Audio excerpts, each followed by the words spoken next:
So today we are going to talk about how to enable this glowing effect in your VS Code.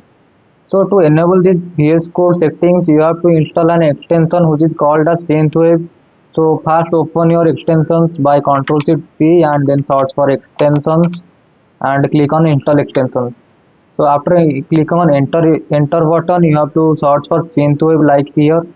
So after searching that, you have to click on Synthwave extension and simply click on set color theme and all that. I have already set it, so I don't want to do that again.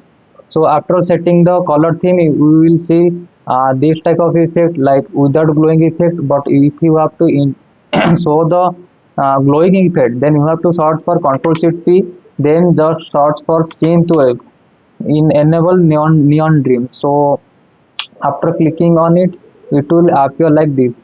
So it's showing that to restart my editor. So like you can see here, I have already restarted the editor and it is showing me the glowing effects.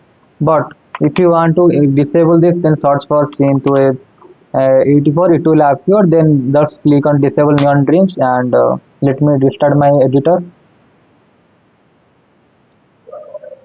So you can see here, after the effect has gone, it is normal now.